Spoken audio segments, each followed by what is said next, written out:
In the main event of UFC Prague, Jan Blachowicz and Thiago Santos fought in what could potentially be a title eliminator. Blachowicz was coming in on a four-fight win streak, ranked number fourth in the division. Santos is on a little bit of a win streak since moving up from middleweight. And a win over Blachowicz would be a big follow-up to his win over Jimmy Manuwa. And early on in the fight, what we saw a lot of was both kicks from Thiago Santos, but also he would keep looking for this check. It'd be his check lead hook, which would be his left hand. What's interesting about the finish is actually that both of these guys, as you can see in the screenshot right here, switched to southpaw right before it. So we were seeing a lot of Jan Blachowicz throwing a right uppercut where he would drop that right hand when he go for the uppercut. And a lot of times, if you're going orthodox versus orthodox, the check left hook would be a good response to a right uppercut as long as you can get out of the way of the uppercut, or if you could time it right. But here, Jan actually, after eating a kick, switches stances and goes for a left uppercut. And what we're going to get from Santos is he's going to throw the check right hook first, and then he's going to catch him with the left hook moving backwards. And what's really impressive about this is that you can see where Thiago Santos starts right here. He's actually at the double black lines. He's going to be moving backwards as he throws these punches.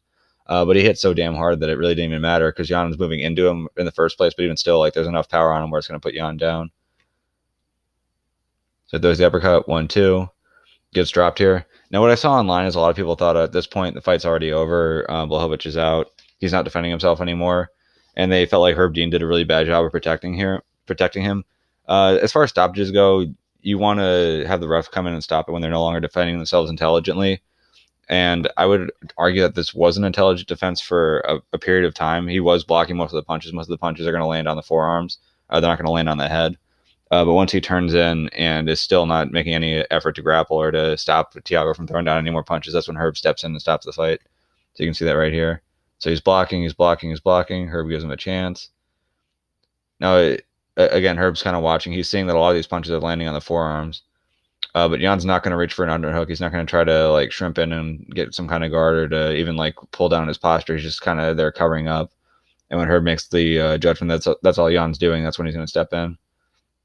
So blocking, turning, still blocking. Herb steps in. And that's a win for Thiago Santos. So I'll just show a couple other angles of the knockdown or knockout. If we can get those. Still don't do a great job. Or ESPN Plus still doesn't do a great job here with the replays. Yeah, it's just a replay of the finish. Can we get the actual knockdown? I think they'll show some knockdowns later on. But again, with the knockdown, you're watching as he steps backwards, lands the hooks. And then, so it goes check lead hook and then check rear hook. Lead hook, rear hook, down he goes. And then pounds him on the forearms. Lead hook, rear hook, moving backwards. Down goes Blachowicz. And you can see here, not a ton of space to hit him in the head. Blachowicz did a good job of covering up, but he didn't do a good job of actually being able to close the distance or to pull Santos in and crowd him. So Santos was able to just kind of stay there and stay on his knees and throw down as many strikes as he needed to until Herb Dean was ready to step in. Let me see if we can get one more angle of that. So moving backwards, hook, and down goes Jan.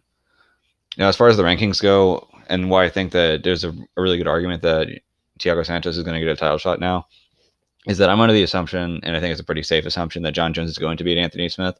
So let's just assume that's what happens next week. So you have Jones at the champion. He's talking about fighting 3 to 4 times this year.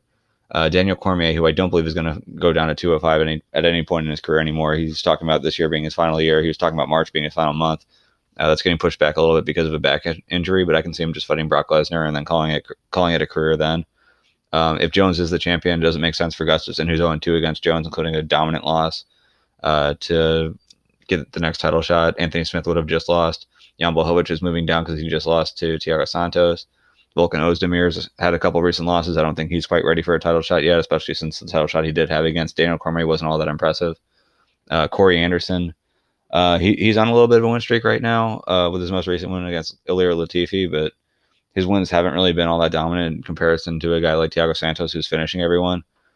And plus he also had that pretty bad interview with, I believe it was Ariel Helwani, where he was saying that he's looking at retiring some point in the next couple of years. And if you're the UFC, why do you want to invest resources behind that guy, promoting him in a main event if he's not going to be around a whole lot longer? So I think with that being said, Thiago Santos has a great case. Now Dominic Reyes is going to have a fight against Volkan Ozdemir, but I don't think even if he does beat Ozdemir, that he's quite ready for a title shot. I think if Reyes does get the win there, it would make sense to have Gustafsson's next fight be against Dominic Reyes, and that'd be a real chance for Dominic Reyes to prove himself as a top contender.